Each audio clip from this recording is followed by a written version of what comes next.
rectangular system, this is x axis and y axis. You see, this is the plane. Here this is the two-dimensional plane. This is x axis suppose, and this height is the y axis. Our target to find the allocation of point on the plane. So how it can be found?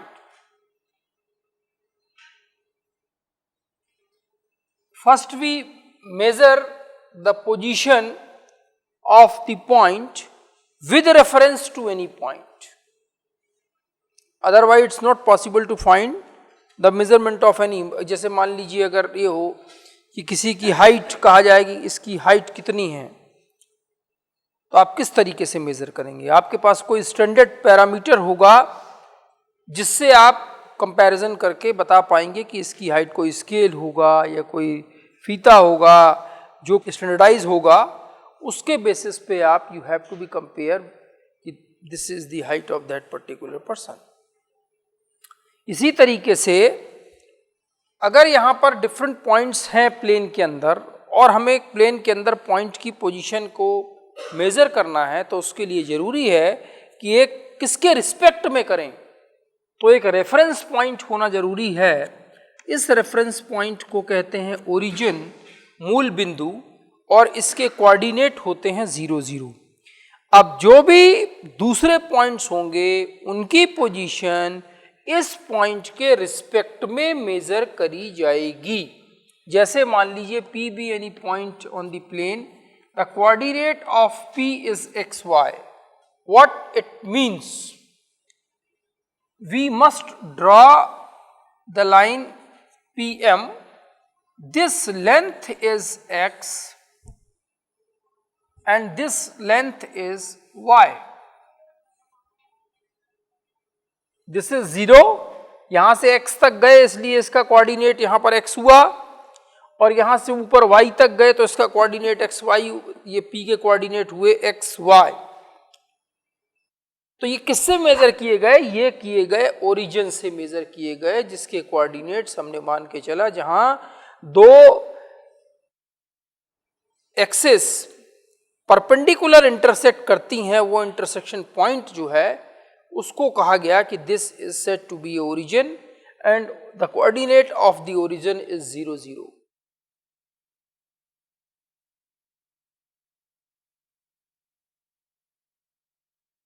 अब OP निकालना है, तो चूंकि एक right angle triangle है, हमने यहां पर परपेंडिकुलर डाला था, तो राइट एंगल ट्रायंगल में इसका स्क्वायर इन दोनों के स्क्वायर के टोटल के बराबर होगा, ये पाइथागोरस थ्योरम कहती है.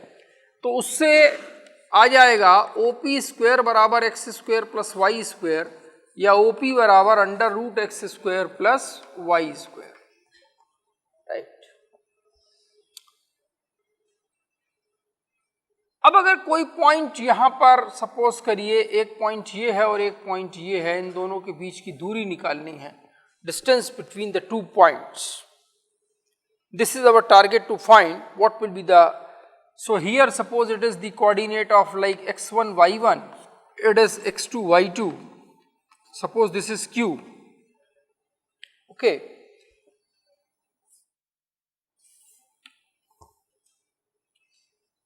this is suppose r.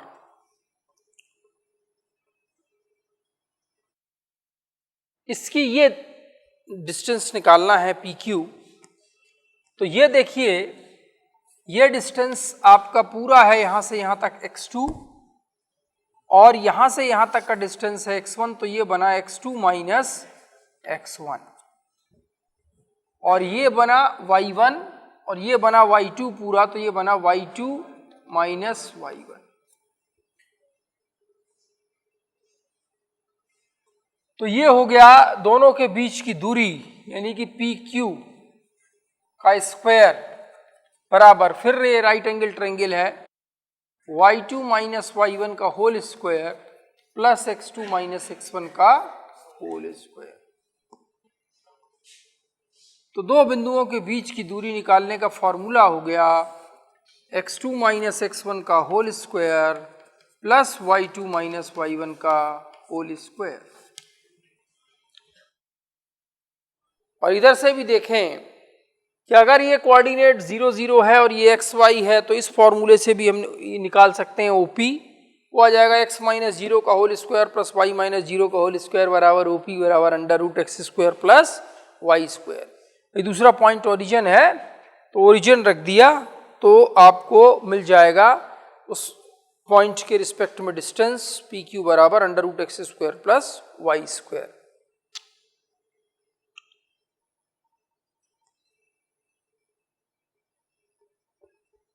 अब इसमें कोई दो पॉइंट्स अगर मान लो दिए हों कि इसके बीच की दूरी निकालो 1 2 -3 4, इसी फॉर्मूले से आ जाएगी। अब इसमें आप वैल्यू रखेंगे, ये x1 y1 x2 y2 इन दोनों की वैल्यू रखिए और किसी को भी किसी को माइनस करें तो कोई फर्क तो पड़ना नहीं है क्योंकि यहाँ पर स्क्वायर आ रहा दोनों में, तो चाहे वो रिजल्ट निगेटिव हो चाहे पॉजिटिव हो, अल्टीमेटली रिजल्ट जो है आपको पी क्यू वो दो बिंदुओं के बीच की दूरी का शॉर्टेस्ट डिस्टेंस जो है वो दे देगा।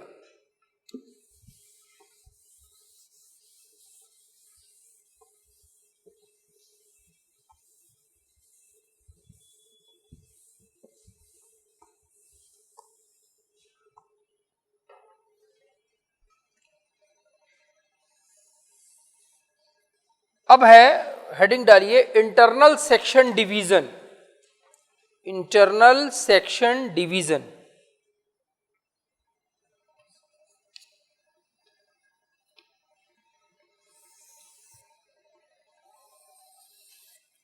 ए और बी दो पॉइंट हैं,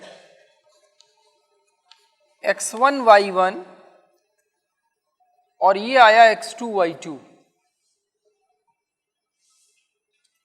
P कोई पॉइंट है जो A और B को M1 और M2 के अनुपात में विभाजित करता है, यानी दिया हुआ है PA upon PB is equal to M1 over M2। The coordinate of P is xy. Let we assume that. Now this is our target to find the coordinate of P. How it will find? So first we assume that the coordinate of P is xy and this is our target to find the value of x and y.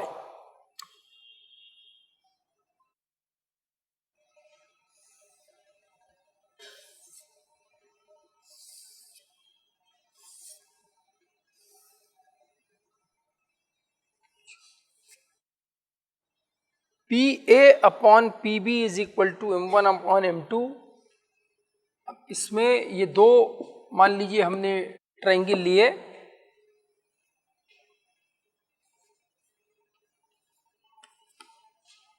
मान लीजिए एक ये triangle लेते हैं और एक ये दो ट्रायंगल लेते हैं, तो इसमें दोनों के रिस्पेक्ट हमको डिस्टेंस में रेशियो मिलेगा।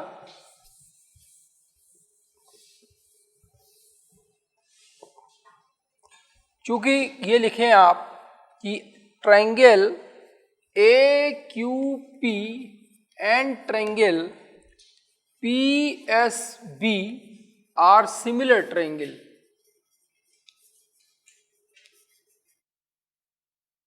so PA upon PB is equal to AQ upon PS. AQ upon PS is equal to PQ upon BS। देखिए ये दो समरूप त्रिभुज हैं, एक और दो, तो अगर समरूप त्रिभुज हैं दोनों राइट एंगल ट्रायंगल बन रहे हैं तो इन दोनों का अनुपात तो दिया हुआ है PA अपॉन PB बराबर M1 अपॉन M2, तो बराबर होगा इन दोनों के अनुपात के और ये बराबर होगा इन दोनों के अनुपात के, तो वही हमने इसमें लिखा हुआ है। M1 अपॉन M2 पहले एक लेके चलते हैं, AQ अपॉन PS, AQ ये है x1 ये है x पूरा, तो AQ बना x माइनस x1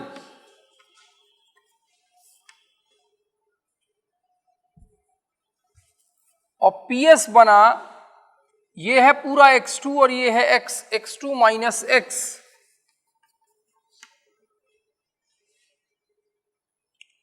तो ये बना m1x2 माइनस m1x बराबर m2x minus m2x1। m1x2 plus m2x m2x1 ये दे ट्रांसफर हुआ x m1 plus m2। x बराबर आ गया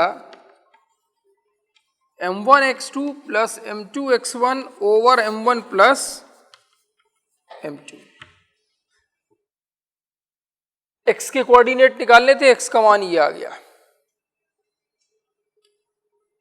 इसी तरीके से अगर इसको लेके चलें PQ अपॉन BS, तो PQ ये है, इसके कोऑर्डिनेट है y, y में से घटा दिया y1, तो ये आ गया y minus y1 BS y2 minus y2 minus y। तो ये अब इन दोनों को लेके चलें, क्रॉस मल्टीप्लाई करें, तो ये आ जाएगा m1y2 minus m1y is equal to m2y minus m2y1। m1y2 plus m2y1 is equal to y into m1 plus m2, y is equal to m1y2 m2y1 over m1 plus m2।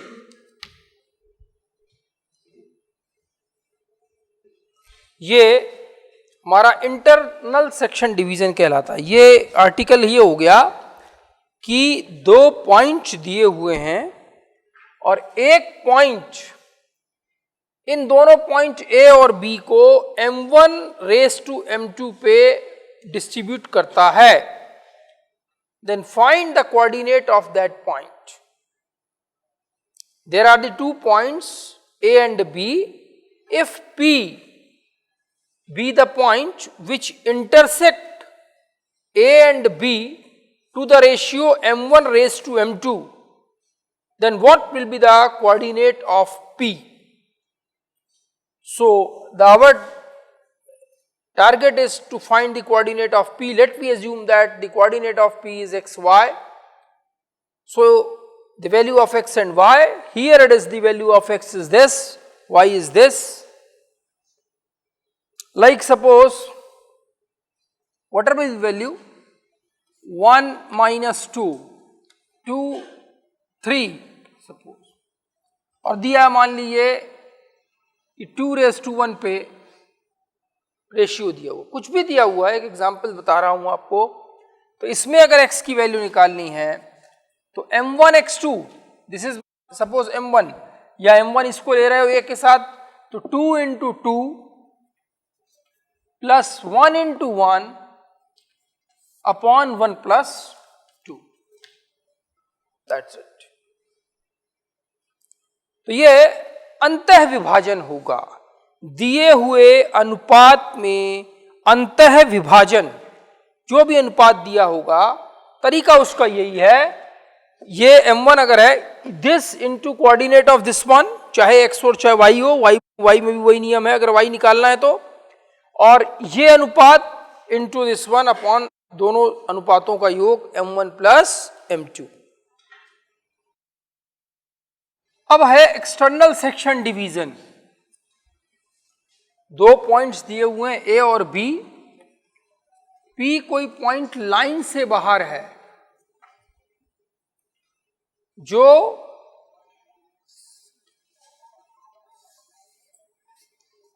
A के साथ m1 और B के साथ m2 का अनुपात रखता है, वो है वही PA upon PB is equal to m1 upon m2। लेकिन अब यहां पर पिछले आर्टिकल में पॉइंट कहीं बीच में था, इंटरनल सेक्शन डिवीजन कहा गया था। अब लाइन ये है और पॉइंट लाइन के बाहर है, तो इसके कोऑर्डिनेट निकालने हैं कि इसके कोऑर्डिनेट बताइए। हाँ, ये दिया हुआ है कि ये पॉइंट इन दो बिंदुओं को किस अनुपात, किस रेशियो में विभाजित करता है, ये दिया हुआ है। तो वही होगा, हमने इसके माने कोऑर्डिनेट एक्स वाई, और ए के कोऑर्डिनेट है x1 y1, बी के कोऑर्डिनेट है x2 y2। अब हम इस आर्टिकल को और सिंपल कर देते हैं, जो हमने पिछला आर्टिकल पढ़ा उसी हिसाब से इसको निकाल दें। हम उल्टा सोचते हैं, हम कहते हैं ये पॉइंट इन दो पॉइंटों को, इसकी वैल्यू निकाल देते हैं। ये तो m2 पता ही है, ये m1 है, तो ये बचा हुआ कितना हुआ, m1 माइनस m2। बजाय हम उस तरीके से सोचने के हम ये कहें कि ये पॉइंट A और P को इंटरनल सेट करता है दिए हुए रेशियो m1 माइनस m2 और m2 में। ठीक है, फिगर से इसमें हमें कोई डिराइव नहीं करना पड़ेगा, डेरिवेशन हम कर चुके हैं, खाली वैल्यू रखनी होगी, वैल्यू अपने आप आ जाएगी। तो वो वैल्यू क्या कहती है कि इस x2 की वैल्यू x2 बराबर दिस अनुपात into this one m2 x1, okay, this into this one m1 minus m2 into x upon दोनों का total m1 minus m2 plus m2। तो ये कैंसिल हो गया, x बराबर हो गया x2 m1 minus m2 x1 over m1 minus m2। x का मान निकालना था, x का मान ये आ गया। सिमिलर एज ये y2 के कोऑर्डिनेट होंगे पिछले वाले आर्टिकल से, y2 बराबर m2 y1 plus m1 minus m2 into y upon इसका total m1 minus m2 plus m2। तो ये हो गया m1 y2 minus m2 y1 over m1 minus m2 is equal to y। तो ये कोऑर्डिनेट हो गए x के और ये कोऑर्डिनेट हो गए y। ये एक्सटर्नल सेक्शन डिवीजन है। फर्क सिर्फ इतना है कि इंटरनल सेक्शन डिवीजन में यहां पर दोनों तरफ प्लस आता है ऊपर नीचे, और एक्सटर्नल सेक्शन डिवीजन में उसी फॉर्मूले में यहां पर माइनस आता है ऊपर नीचे। That's it. अब इसी से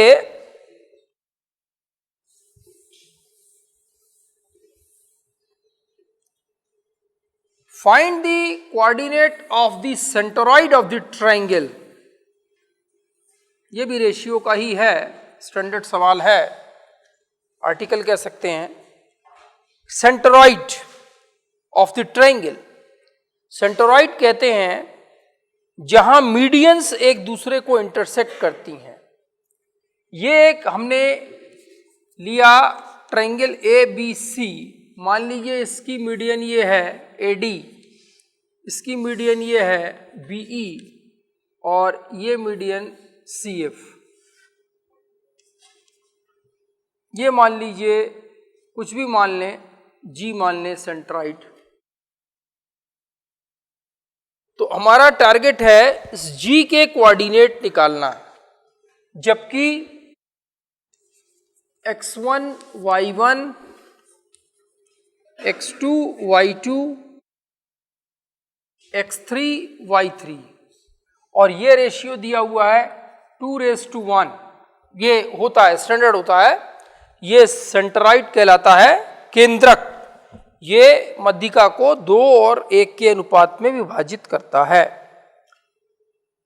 चूंकि ये मीडियन है, मीडियन से मतलब है कि D be the middle point of the BC, तो D के कोऑर्डिनेट होंगे x2 plus x3 by 2 y2 plus y3 by 2, ये कोऑर्डिनेट हुए d के। ओके, अब हमारे पास बड़ी आसान है, 2:1 और दोनों के कोऑर्डिनेट दिए हैं, तो g के कोऑर्डिनेट हम बड़ी आसानी से निकाल लेंगे। तो ये आ जाएगा, मान लीजिए इसके कोऑर्डिनेट हमने x y माने, तो x बराबर 2 into x2 plus x3 by 2 plus 1 into x1 upon 2 plus 1। So x equal to x1 plus x2 plus x3 by 3।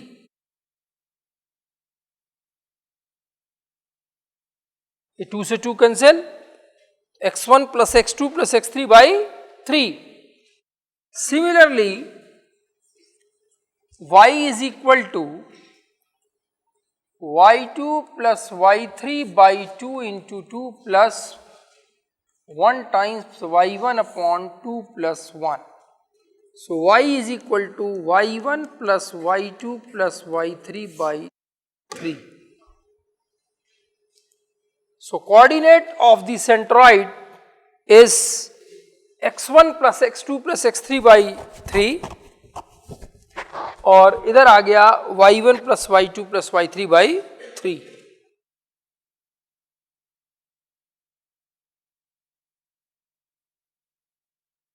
यहां पर हम देखें, अगर हमारा टारगेट हो कि इस ट्रायंगल का एरिया निकालिए,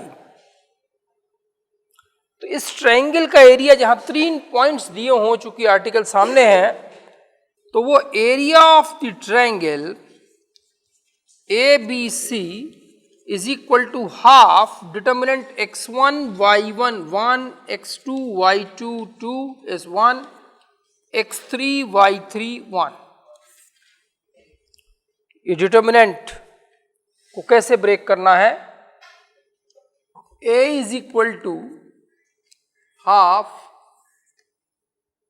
इसको ब्रेक करने के लिए किसी डिटर्मिनेंट को किसी एक रो या एक कॉलम, देखिए अगर 2 क्रॉस 2 का डिटर्मिनेंट होगा, डिटर्मिनेंट हमेशा स्क्वायर फॉर्म में होता है, ध्यान रखिएगा, मैट्रिक्स की तरह ये रेक्टेंगुलर नहीं हो सकता। इसका ऑर्डर जो है यहाँ पे 2 क्रॉस 2, 3 क्रॉस 3, 4 क्रॉस 4, जितनी रो उतने कॉलम होने चाहिए। मान लीजिए इसका सोल्यूशन इसका निकालना है, तो ये लीडिंग डायगोनल कहलाता है। तो लीडिंग डायगोनल के एलिमेंट्स आपस में मल्टीप्लाई होंगे, 2 इंटू 2 माइनस 1 इंटू 1। ये बराबर, अगर मान लो A बराबर है, तो ये डिटर्मिनेंट A बराबर हो गया 4 माइनस 1 इक्वल टू 3। अगर 3 क्रॉस 3 का है, तो ये किसी एक रो या एक कॉलम के लिए सॉल्व करते हैं। मान लीजिए हम फर्स्ट रो के लिए सॉल्व कर रहे हैं, तो x1 इंटू जिस रो और कॉलम से ये एलिमेंट होके जा रहा है उसको काट दीजिए। इस रो से होके जा रहा है और इस कॉलम से होके जा रहा है x1, तो बचा हुआ डिटर्मिनेंट ये आया y2 1 y3 1। तो इसका उसी तरीके से मल्टीप्लाई करेंगे, तो ये बराबर y2 minus y3। First row के लिए मान लीजिए सॉल्व कर रहे हैं, तो दूसरा एलिमेंट है y1 माइनस y1। माइनस क्यों आता है अभी आपको बताएंगे, माइनस y1। y1 देखिए इस कॉलम और इस रो से होके जा रहा है, बचा x2 1 x3 1, मल्टीप्लाई करिए x2 into 1 minus x3 into 1, यानी that is x2 minus x3 plus 1 into plus 1। अब 1 इससे होके जा रहा है, तो ये डिटर्मिनेंट बचा x2 y3 minus x3 y2। बस ये सॉल्व हो गया। किसी एक कॉलम, किसी भी रो या किसी भी कॉलम के लिए सॉल्व किया जा सकता है। इसमें बीच में माइनस आया, क्यों आया, इसमें कोफैक्टर वैल्यू के साथ मल्टीप्लिकेशन होता है। कोफैक्टर वैल्यू माइनर वैल्यू के with sign, minor value is known as a cofactor value. तो ये आती है -1 to the power r plus c। किस रो और किस कॉलम का एलिमेंट है उसकी वैल्यू आप देंगे तो आपको पता लगेगा कि ये जो कोफैक्टर है वो पॉजिटिव होगा या निगेटिव होगा। तो यहां पर देखिए, जैसे इसको लिया हमने तो ये फर्स्ट रो और first column first row, r बराबर 1 और c बराबर 1, तो -1 की पावर 1 प्लस 1 बराबर 2 यानी कि पॉजिटिव, इसलिए ये यहां पर पॉजिटिव लिखा हुआ है। इसको देखें, फर्स्ट रो सेकंड कॉलम -1 की पावर 1 प्लस 2 3, और 3 जो है ऑड नंबर हुआ निगेटिव, तो ये निगेटिव लिखा हुआ है। फिर इसके बाद अगेन हुआ पॉजिटिव। तो इस तरीके से डिटर्मिनेंट वैल्यू हम निकालेंगे। तो ये determinant value area of triangle बताएगा। 3 पॉइंट्स दिए हैं तो हम वो तीनों पॉइंट्स x1 जो भी दिए हैं x1, y1, x2, y2 और x3, y3 रख दें तो वो एरिया ऑफ ट्रायंगल बता देगा। इसमें एरिया ऑफ ट्रायंगल में एक चीज और भी है कि अगर हमें ये निकालना हो कि 3 लाइंस हैं या 3 पॉइंट हैं वो एक रेखा में होंगे, कई आपको प्रॉब्लम्स मिलेंगी जिसमें ये होगा शो दैट और prove that these 3 points are collinear। Collinear से मतलब होता है एक लाइन में है, एक लाइन में है इसका मतलब उन 3 पॉइंट से ट्रायंगल फॉर्म नहीं हो रहा। अगर एक लाइन में होंगे तो क्या ट्रायंगल बनाएंगे? नहीं बना पाएंगे। और जब ट्रायंगल नहीं बनाएंगे इसका मतलब उसका एरिया 0 निकलना चाहिए, क्योंकि ट्रायंगल ही फॉर्म नहीं हो रहा। तो अगर उन तीनों पॉइंट्स के कोऑर्डिनेट को रखकर एरिया निकाल लिया जाए और अगर वो एरिया 0 आता है तो उससे हमें ये प्रूव हो जाता है कि तीनों पॉइंट्स कोलिनियर हैं। तो अगर कोई पॉइंट्स कोलिनियर आपको पूछा गया है संरेखी, तो सबसे और कई मेथड हैं उसके निकालने के, लेकिन सबसे सिंपलेस्ट मेथड है वो एरिया ऑफ द ट्रायंगल, यानी कि डिटर्मिनेंट फॉर्म में आप वैल्यू रखिए और निकाल दीजिए। If it is equal to 0 then the 3 points are collinear, otherwise it will form a triangle. If it will form the triangle then certainly it will have some area, whatever be the value of the area. दूसरी चीजें एक इसी article में एक चीज और आती है कि दिखाओ कि 3 लाइंस कॉन्करेंट यानी कि एक पॉइंट से होकर जाती हैं। 3 लाइन की इक्वेशंस दी आएगा अभी, 3 लाइंस की इक्वेशन दी है और कहा गया है कि इसको दिखाओ कि ये कॉन्करेंट यानी कि एक बिंदु से होकर जाती है, काटती इंटरसेक्शन पॉइंट है तीनों का। उसको दिखाने के लिए भी यहां पर 3 की जो लाइन अलग अलग दी हुई हैं, उसका एक तरीका तो ये होता है कि दोनों पॉइंट का इंटरसेक्शन पॉइंट निकालिए लाइन का और उसको तीसरे में रख दीजिए। अगर तीसरे को सेटिस्फाई कर जाता है, आइडेंटिटी आता है, तो इसका मतलब वो एक पॉइंट पर कट करेगा। लेकिन एक तरीका ये भी है कि हम तीनों लाइन के कोऑर्डिनेट अगर उसमें रख दें, डिटर्मिनेंट में x1, y1, x2 उस पे कोएफिशिएंट रख दें, if it is equal to 0 then these 3 lines are concurrent, कि एक ही बिंदु पर काटती है। तो अब इसका नेक्स्ट टॉपिक है स्ट्रेट लाइन और इससे कुछ रिलेटेड क्वेश्चन, वो आपको नेक्स्ट लेक्चर में बताएंगे। Thank you very much.